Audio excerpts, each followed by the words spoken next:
So Big Boss Tamil season 8 January 14 100ാമത്തെ ദിവസത്തിന്റെ ഒരു ഷോർട്ട് റിവ്യൂയിലേക്ക് പോകാം. 100 ദിവസങ്ങൾ നമ്മുടെ സീസൺ 8 കഴിഞ്ഞിരിക്കുകയാണ്. ഫിനാലെ വീക്കാണ്. ഇനിയിപ്പം കുറച്ച് ദിവസങ്ങൾ കൂടി മാത്രമേ ഈ ഒരു സീസൺ അവസാനിക്കാൻ ബാക്കിയുള്ളൂ. അപ്പം ഇന്നലത്തെ ഒരു എപ്പിസോഡ് എന്ന് പറയുമ്പോൾ എല്ലാവർക്കും അറിയാവുന്ന ഒരു കാര്യം തന്നെയാണ്.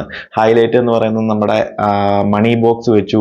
വമ്പൻ ടെസ്റ്റോടുകൂടി മണി ബോക്സ് വെക്കുകയും അതിലെ ഒരു ആദ്യ പെട്ടി മുത്തു എടുത്തുകൊണ്ട് വരുന്നതും, അതുപോലെ അൻഷിതയുടെ റീ എൻട്രിയും ചെറിയ തീപ്പൊരി ഇട്ട് കൊടുക്കുന്നതും, കുറച്ച് പോസിറ്റീവ് വൈബ്സും, വിശാൽ അൻഷിത റീയൂണിയൻ, സത്യ ജഫ് ഇവരുടെ എല്ലാം ഒരു റീയൂണിയൻ, പിന്നെ നമ്മുടെ കുറച്ച് മൂവി പ്രൊമോഷന്റെ ആൾക്കാരൊക്കെ മുൻ സീസണിലെ കണ്ടസ്റ്റൻസ് ഒക്കെ വരുന്നതൊക്കെ തന്നെയാണ് ഒരു ഹൈലൈറ്റ് എന്ന് പറയാനുള്ളത്. അപ്പം രാവിലെ തന്നെ നമ്മുടെ രാജു 5ാമത്തെ സീസണിന്റെ വിന്നർ ബിഗ് ബോസ് ഹൗസിന് എത്തുകയും പൊങ്കൽ ആഘോഷവും പുള്ളിയുടെ മൂവിയുടെ പ്രൊമോഷനും കാര്യങ്ങളും, തൊട്ടുപുറകെ നമ്മുടെ 3ാമത്തെ സീസണിലുണ്ടായിരുന്ന ഫിനാലയിലുണ്ടായിരുന്ന ലോസ്ലിയെ എത്തുകയും അവരുടെ മൂവിയുടെ പ്രൊമോഷനും കാര്യങ്ങളും, ആ ഒരു മൂവിയിൽ നമ്മുടെ റയാൻ ഒരു റോളും കാര്യങ്ങളും ഒക്കെ ചെയ്യുന്നുണ്ട്. അപ്പൊ അതിന്റെ കുറച്ച് ഹാപ്പിനെസ്സും കാര്യങ്ങളും ഒക്കെ പോകുന്നു. ബിഗ് ബോസ് ഹൗസ് അടിപൊളിയായിട്ട് എല്ലാവരും പോകുന്നു.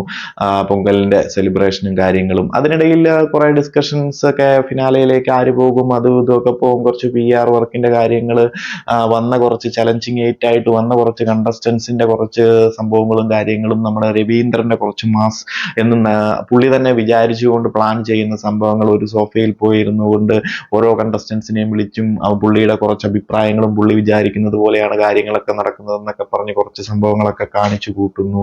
ഇതൊക്കെ തന്നെയാണ് ഇതിനിടയിൽ നടന്ന ഒരു സംഭവം. അതിനിടയിൽ വൈകുന്നേരമായപ്പോഴത്തേക്കും നമ്മുടെ money box task Big Boss ഭയങ്കര ഒരു ടെസ്റ്റോട് കൂടി കൊണ്ടുവരുന്നു. ഈ ഒരു പ്രാവശ്യം അല്ലെങ്കിൽ ഈ ഒരു സീസണിൽ ബിഗ് ബോസ് തമിഴ് സീസണിന്റെ ഹിസ്റ്ററിയിൽ തന്നെ മണി ബോക്സ് എടുത്തൊരു കണ്ടസ്റ്റന്റ് തിരികെ ബിഗ് ബോസ് ഹൗസിനുള്ളിൽ വന്ന് ഗെയിമിൽ തുടരാൻ സാധിക്കുമെന്നുള്ള ഒരു ഓപ്ഷൻ എത്തിക്കുന്നു.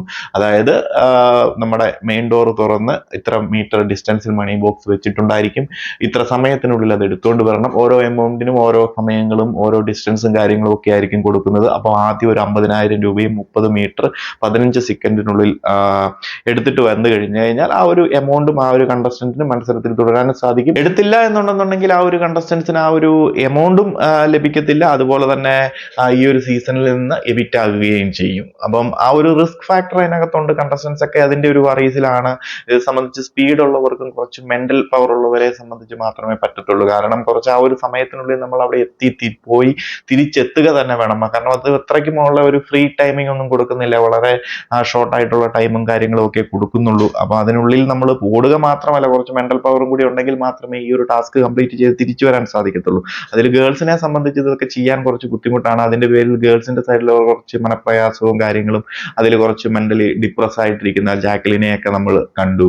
അപ്പം ആദ്യം ഒരു 50,000 രൂപ വെച്ച് കഴിഞ്ഞപ്പോൾ നമ്മുടെ മുത്തുവാണ് ആദ്യത്തിൽ തന്നെ വന്നത്. നമ്മുടെ റയാനും കൂടെ വന്നിരുന്നു, രണ്ടുപേര് വന്നെങ്കിലും മുത്തു ആദ്യം വന്നു എന്നുള്ള രീതിയിൽ മുത്തുവിന് കൊടുക്കുന്നു. മുത്തു 12 മിനിറ്റിനുള്ളിൽ ഈ ഒരു 50,000 രൂപ എടുത്ത് തിരിച്ചു വരുന്ന ഒരു മാസ് പെർഫോമൻസ് തന്നെയാണ് മുത്തുവിന്റെ സൈഡിൽ നിന്നും ഉണ്ടായത്. കാരണം ഒരു റിസ്ക് എലമെന്റ് അതിനകത്ത് ഉണ്ടായിരുന്നു. ഇൻ കേസ് വരാൻ സാധിച്ചില്ല, എന്തെങ്കിലും ഒരു തടസ്സം നടന്നു കഴിഞ്ഞാൽ മുത്തു ആ ഗെയിമിൽ നിന്ന് പുറത്താവും. 12 സെക്കൻഡ് എടുത്തു. 3 സെക്കൻഡിന് ഒരു ഭാഗ്യം കൊണ്ടാണ് രക്ഷപ്പെട്ടത് എന്ന് തന്നെ നമുക്ക് പറയണം. ഇഞ്ചോടിഞ്ചൊരു പോരാട്ടം തന്നെയായിരുന്നു. എന്താണെന്നുണ്ടെങ്കിലും മികച്ചൊരു റിസ്ക് എടുത്ത് ആ ഒരു 50,000 രൂപ എടുക്കാൻ മുത്തുവിനെ സംബന്ധിച്ച് സാധിച്ചു. മുത്തു, റയാൻ എന്നിവരെ സംബന്ധിച്ചൊരു ഈസി ടാസ്ക് തന്നെയാണ്. നമുക്ക് എല്ലാവരെയും വെച്ച് ഈസിയാന്ന് പറയാൻ പറ്റത്തില്ല. കുറച്ച് മെന്റൽ പവറും കൂടി ഉണ്ടെന്നുണ്ടെങ്കിൽ അതൊരു ഈസി ടാസ്ക് തന്നെയാണ്. കാരണം 30 മീറ്റർ 60 മീറ്റർ ഒരു 15 സെക്കൻഡിൽ ഇവരെ സംബന്ധിച്ച് ഓടിയെടുത്തിട്ട് വരാനുള്ള സമയം ഈസി ആയിട്ടുണ്ട്. അപ്പം മുത്തുവിനെ സംബന്ധിച്ചിട്ട് ആദ്യമായിട്ട് ആ ഒരു ടാസ്കിൽ എൻട്രി ചെയ്യുകയും സീസണിന്റെ ഹിസ്റ്ററിയിൽ ഇങ്ങനെയൊരു മണി ബോക്സ് ടാസ്ക് കൊണ്ടുവരികയും അതുമായി പെട്ടിയെടുത്തു എന്നുള്ള രീതിയിൽ മുത്തു വരികയും ചെയ്തു. അത് സക്സസ്ഫുൾ ആയിട്ട് എടുത്ത് തിരിച്ചു വരാനും സാധിച്ചു എന്നുള്ളതാണ് അതിനകത്തെ ഒരു ഹൈലൈറ്റ്സ് എന്ന് പറയുന്നത്. അപ്പം അതിന്റെ സെലിബ്രേഷനും അതുമായി ബന്ധപ്പെട്ട് മറ്റുള്ളവർക്ക് പറ്റുന്നില്ല, എസ്പെഷ്യലി ഗേൾസിനെ സംബന്ധിച്ച് അത് പറ്റുന്നില്ല. അവരതുമായി ബന്ധപ്പെട്ട് വറീഡ് ആകുന്നു, അതുമായി ബന്ധപ്പെട്ട് സംസാരങ്ങൾ നടക്കുന്നു, എന്തുകൊണ്ട് ഇതുപോലെ ഒരു ടാസ്ക് കൊടുത്തു എന്നൊക്കെ പറഞ്ഞ് കുറച്ച് സെന്റിമെന്റൽ ഡ്രാമയൊക്കെ ജാക്കലിനൊക്കെ നടത്തുന്നുണ്ടായിരുന്നു. എന്തുകൊണ്ടോ നമുക്ക് പറ്റുന്നില്ല. എന്നാൽ അത് പ്രേക്ഷകർക്കിടയിലേക്ക് നമുക്ക് താല്പര്യമുണ്ട്, പക്ഷെ അത് ചെയ്യാൻ പറ്റാത്തത് കൊണ്ടാണെന്നൊക്കെ പറഞ്ഞ് കുറച്ച് സെന്റിമെന്റൽ അപ്രോച്ച് ഒക്കെ നടത്തുന്നുണ്ടായിരുന്നു വോട്ടുകൾക്ക് വേണ്ടിയിട്ട്. എന്തെങ്കിലും ആട്ടെ, അത് ആ ഒരു സൈഡിൽ നടക്കുന്നു. പിന്നീട് നമ്മുടെ അൻഷിതയുടെ റീ എൻട്രി ആണ്, എക്സ്പെക്ടഡ് റീ എൻട്രി അല്ലെങ്കിൽ എവക്റ്റിംഗ് റീ എൻട്രി ആയിരുന്നു പ്രേക്ഷകരുടെ എല്ലാം. ഒന്ന് വിശാൽ അൻഷിത റീയൂണിയൻ, അതുപോലെ തന്നെ എന്തായിരിക്കും പറയാനുള്ളത്, ഇവരുടെ ഇഷ്യൂസും കാര്യങ്ങളും. അതായത് പ്രത്യേകിച്ചൊന്നുമില്ല, ഒരു ട്രൂ ഫ്രണ്ട്സിനിടയിൽ നടന്ന അവരുടെ ആ ഒരു കോംബോ വളച്ചൊടിക്കപ്പെട്ട് വേറൊരു രീതിയിൽ, തർഷിക വിശാൽ മാറ്റർ വേറൊരു രീതിയിൽ പോകുന്നു. അത് ഒരു പരിധിവരെ അവസാനിച്ച് നിൽക്കുമ്പോൾ ഇത് പ്രേക്ഷകർക്കൊക്കെ അറിയാം അതെന്താണ്. കുറച്ച് പ്രേക്ഷകർ അല്ലെങ്കിൽ കുറച്ച് യെല്ലോ മീഡിയാസ് ആവശ്യമില്ലാത്തതൊക്കെ കെട്ടിച്ചമയ്ക്കുന്നു എന്നല്ലാതെ അവരൊരു നല്ല ഫ്രണ്ട്ഷിപ്പ് ബോണ്ടായിരുന്നു ഇതിനകത്തുണ്ടായിരുന്നത്. വിശാൽ, അതുപോലെ തന്നെ അൻഷിത, ഇവരെ കൂടാതെ തന്നെ റാണവ്, സത്യ, ജെഫ്രി, അരുൺ, ഇവരൊക്കെ നല്ലൊരു ബോണ്ടായിരുന്നു. ഒരു പോസിറ്റീവ് വൈബുള്ള ഒരു ടീമായിരുന്നു അതിനുള്ളിൽ. അവർ ആ ഒരു രീതിയിൽ പോകുന്നു. അൻഷിത അതിനകത്തുള്ളതുകൊണ്ട് മാത്രം വിശാൽ ആ ഒരു കോംബോയിൽ വന്നു. അത് വേറൊരു രീതിയിൽ, അല്ലെങ്കിൽ ഒരു ലവ് കണ്ടന്റ് തർഷിക പോയപ്പം ഏതൊരു ലവ് കണ്ടന്റ് ആയി കണ്ടു എന്നൊക്കെ പറഞ്ഞ് പലരും ട്രയാങ്കിൾ ലവ് സ്റ്റോറിയിലൊക്കെ ക്രിയേറ്റ് ചെയ്ത് വമ്പൻ പ്രശ്നങ്ങളൊക്കെ ഉണ്ടാക്കിയിരുന്നു. അതുകൊണ്ട് തന്നെ നമ്മൾക്കറിയാം, മറ്റു പല കണ്ടസ്റ്റൻസിനും അറിയാം അൻഷിതയുടെ സൈഡിൽ വേറെ കുഴപ്പങ്ങളൊന്നുമില്ല, തിരിച്ചു വരുമ്പോഴൊന്നും നടക്കാൻ പോകുന്നില്ല. പക്ഷെ വിശാൽ ഭയങ്കര വറീഡായിരുന്നു, എന്ത് സംഭവിക്കും, അല്ലെങ്കിൽ വേറൊരു തെറ്റിദ്ധാരണകൾ ആ ഒരു സൈഡിൽ നിന്ന് ഉണ്ടാകുമോ, ഉണ്ടായിക്കഴിഞ്ഞാൽ വിശാൽ അവിടെ തകർന്നു പോയിരിക്കും. പക്ഷെ അതൊന്നും ഉണ്ടായില്ല.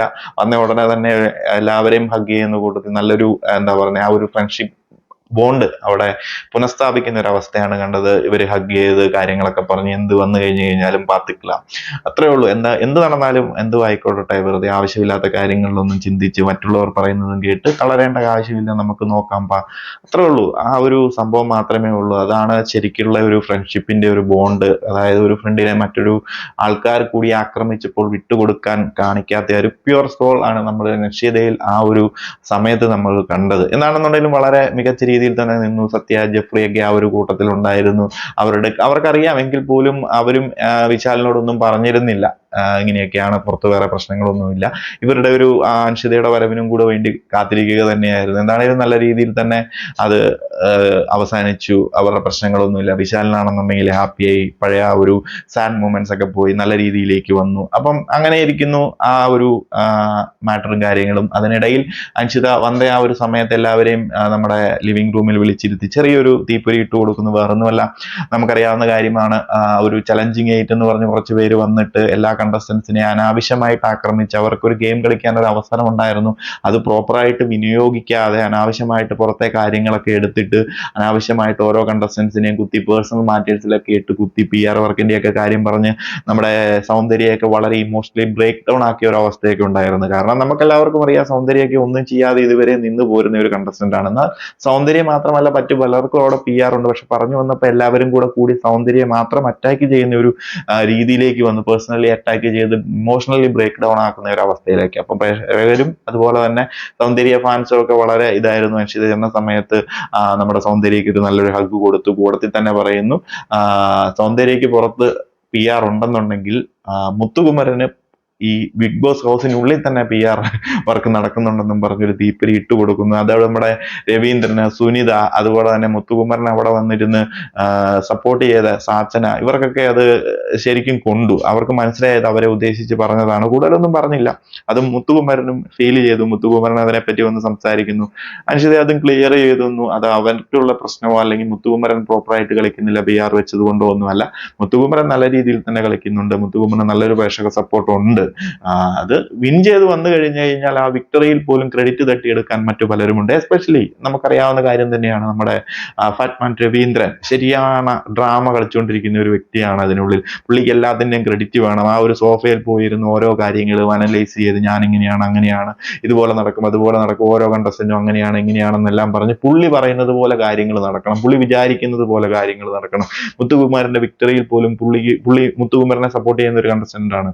അതുപോലെ മുത്തുകുമാരന്റെ വിക്ടറിയിൽ പോലും പുള്ളി അത് ചെയ്തുകൊണ്ട് ഇത് ചെയ്തുകൊണ്ട് പല സമയത്തും പറയുന്നുണ്ട്. പുള്ളിയും മുത്തുകുമാരന് വേണ്ടി സംസാരിക്കുന്നുണ്ട്. വിജയിച്ചു കഴിഞ്ഞാൽ മുത്തുകുമാരന് വേണ്ടി ഞാൻ സംസാരിച്ചുകൊണ്ടാണെന്ന് പറയാൻ പോലും മടിക്ക് വരാത്ത ഒരു വ്യക്തിയാണ് ഈ പറയുന്ന രവീന്ദ്രൻ. അപ്പം അത് പോയിട്ട് രവീന്ദ്രന്റെയൊക്കെ ആ ഒരു PR വർക്ക് ഉള്ളിൽ നടക്കുന്ന, അല്ലെങ്കിൽ മറ്റുള്ളവർക്ക് നേരെ മാത്രം, അതായത് രവീന്ദ്രനൊക്കെ സപ്പോർട്ട് ചെയ്യുന്ന കണ്ടസ്റ്റൻസിന് എതിരെ മാത്രം PR വർക്ക് എന്ന് പറയുകയും സപ്പോർട്ട് ചെയ്യുന്ന മുത്തുകുമാരന് വേണ്ടി പറയാതിരിക്കുകയും അതിന്റെ ക്രെഡിറ്റ് തട്ടിയെടുക്കാൻ നോക്കുന്ന രവീന്ദ്രനെ പോലെയുള്ളവരെയൊക്കെ ഇവരെയൊക്കെ എക്സ്പോസ് ചെയ്യുന്ന ഒരു അവസ്ഥയാണ് അൻഷിത വന്നു കഴിഞ്ഞപ്പോൾ നടന്നത്. അത് അവർക്ക് ശരിക്കും കൊള്ളുകയും അതുമായി ബന്ധപ്പെട്ട് ഭയങ്കര ഒരു ആർഗ്യുമെന്റ്സും കാര്യങ്ങളും ഒക്കെ അവിടെ നടക്കുന്നതൊക്കെ നമ്മൾ പ്രേക്ഷകരൊക്കെ കണ്ടതാണ്. ശരിക്കും അവർ മനസ്സിലാക്കുന്നില്ല, ഇത് പ്രേക്ഷകരൊക്കെ കാണുന്നുണ്ട്, അവർ ശരിക്കും എക്സ്പോസ് ചെയ്യപ്പെടുകയാണെന്ന്. അപ്പം അതുവരെ ഇവർക്ക് സപ്പോർട്ട് ചെയ്തിരുന്ന സുനിത അൻഷിതയുമായിട്ടുള്ള ഫ്രണ്ട്ഷിപ്പ് കൊണ്ട് വന്ന് ഇതിനെക്കുറിച്ച് സംസാരിക്കുന്നു. അപ്പൊ അൻഷിത സുനിതയുടെ അടുത്തും പറയുന്നു, അപ്പം നിങ്ങൾ ഇവിടെ വന്നതിന് ശേഷം നിങ്ങൾ തമ്മിൽ സംസാരിക്കുന്നതല്ലേ കാണുന്നുള്ളൂ, എന്നാൽ ഞാൻ അപ്പുറത്ത് നടക്കുന്ന കാര്യങ്ങളും കാണുന്നുണ്ട്, എല്ലാം കാണുന്നുണ്ട്. അപ്പം നിങ്ങൾ ഒരാൾക്ക് നേരെ PR വർക്ക് ഉണ്ടെന്ന് പറയുമ്പോൾ ബാക്കിയുള്ളവരുടെ കാര്യം എന്തുകൊണ്ട് പറയുന്നില്ല? നിങ്ങൾ PR വർക്കിന്റെ കാര്യം പറയുമ്പോൾ എല്ലാവരുടെ കാര്യവും പറയണം. കുറച്ച് പേരുടെ കാര്യം മാത്രം മാറ്റി നിർത്തി ഒരാളെ മാത്രം കുറ്റപ്പെടുത്തുമ്പോൾ അതത്ര ശരിയായിട്ട് തോന്നിയില്ല. അതുകൊണ്ട് തന്നെയാണ് ഇവിടെ വന്നു കഴിഞ്ഞപ്പോൾ ആ ഒരു കാര്യം പറയുകയും, നിങ്ങൾക്ക് ഇഷ്ടമുള്ള കണ്ടസ്റ്റൻസിന് PR ഇല്ല, അല്ലെങ്കിൽ PR ഉണ്ടെങ്കിൽ പോലും അത് മറച്ചു വെച്ച് മറ്റുള്ളവർക്ക് നേരെ ആ ഒരു സംഭവം കെട്ടിച്ചമയ്ക്കുമ്പോൾ ആ ഒരു കണ്ടസ്റ്റന്റ് മാനസികമായി തളരുന്നത് ആരും മനസ്സിലാക്കുന്നില്ല. ആ ഒരു കോർണർ ചെയ്യപ്പെടുന്നതിനോട് താല്പര്യമില്ലാത്തത് കൊണ്ട് തന്നെയാണ് ഇവിടെ വന്ന സമയത്ത് അങ്ങനെ ഒരു സംഭവം ഉണ്ടായെന്ന് അൻഷിത തന്റെ സൈഡ് ക്ലിയർ ചെയ്യുന്നു. അപ്പം ശരിക്കും പറഞ്ഞു കഴിഞ്ഞാൽ ഇന്നലത്തെ ആ ഒരു എപ്പിസോഡിൽ നടന്ന ഒരു സംഭവങ്ങൾ ഇതാണ്. നമ്മുടെ മുത്തുകുമരന്റെ ആ ഒരു 50,000 രൂപയുടെ പണപ്പെട്ടി ടാസ്ക് ബിഗ് ബോസ് സീസൺ 8 അല്ലെങ്കിൽ ബിഗ് ബോസിന്റെ ഹിസ്റ്ററിയിൽ തന്നെ നടന്ന പെട്ടിയെടുത്ത് തിരിച്ചു വരാം എന്നുള്ള ഒരു ഓപ്ഷനിൽ ആദ്യ ടാസ്ക് വിൻ ചെയ്ത് മുത്തുകുമരന്റെ ആ ഒരു സംഭവം ഹൈലൈറ്റ്സ് ആയിട്ട് നിൽക്കുന്നു. അതോടൊപ്പം തന്നെ അൻഷിതയുടെ റീ എൻട്രിയും നമ്മുടെ സുനിത അതുപോലെ തന്നെ രവീന്ദ്രൻ എന്നിവരുടെയൊക്കെ ആ ഒരു പാർഷ്യാലിറ്റിയിലുള്ള PR വർക്കും കാര്യങ്ങളും ഒക്കെ എക്സ്പോസ് ചെയ്യപ്പെടുകയും വിശാൽ അൻഷിത ഇവരുടെയൊക്കെ ഒരു റീയൂണിയനുമാണ് ഇന്നലത്തെ ആ ഒരു എപ്പിസോഡിൽ നടന്നത്. അപ്പൊ ഇന്നത്തെ എപ്പിസോഡിൽ നമുക്ക് നോക്കാം എന്താണ് നടക്കാൻ പോകുന്നത്, അടുത്ത പെട്ടി എന്തായിരിക്കും. നമ്മൾ അറിഞ്ഞത് റയാൻ 2 ലക്ഷത്തിന്റെ ഒരു പെട്ടിയെടുത്ത് ബിഗ് ബോസ് ഹൗസിനുള്ളിൽ തിരികെ വന്നു എന്നാണ് അറിയുന്നത്. എന്നാൽ തന്നെ അതിന്റെ ഒരു അപ്ഡേറ്റും കാര്യങ്ങളും ഞാൻ ചെയ്തിരുന്നു. അതിനെക്കുറിച്ച് നമുക്ക് ലൈവിൽ നോക്കാം എന്താ നടക്കാൻ പോകുന്നത്. ബാക്കി അതുപോലെ തന്നെ ഇന്നും ഒരു മൂവി പ്രൊമോഷന്റെ ആൾക്കാരൊക്കെ വരുന്നുണ്ട്. മറ്റെന്ത് ട്വിസ്റ്റ് എന്ത് കാര്യങ്ങളൊക്കെയാണ് ബിഗ് ബോസ് ഹൗസിൽ നടക്കാൻ പോകുന്നതെന്ന് നമുക്ക് നോക്കാം. അപ്ഡേറ്റുകളും കാര്യങ്ങളും ഒക്കെ നമ്മൾ തരുന്നതായിരിക്കും. അതുപോലെ ഈ ഒരു ഫിനാലെ വീക്കാണ്, വോട്ട് ചെയ്യാൻ മറക്കാതെ പ്രേക്ഷകരൊക്കെ നോക്കുക. നിങ്ങൾ സപ്പോർട്ട് ചെയ്യുന്ന കണ്ടസ്റ്റൻസിന് അർഹതപ്പെട്ടവർ വിജയിക്കട്ടെ. അതുപോലെ നിങ്ങൾ ആർക്കാണ് വോട്ട് ചെയ്യുന്നത്, ആരായിരിക്കും വിജയിക്കാൻ പോകുന്നതൊക്കെ ഒന്ന് കമന്റ് ആയിട്ട് അറിയിക്കുക. അപ്പോൾ കൂടുതൽ അപ്ഡേറ്റുകളുമായി മറ്റൊരു വീഡിയോയിൽ കാണാം.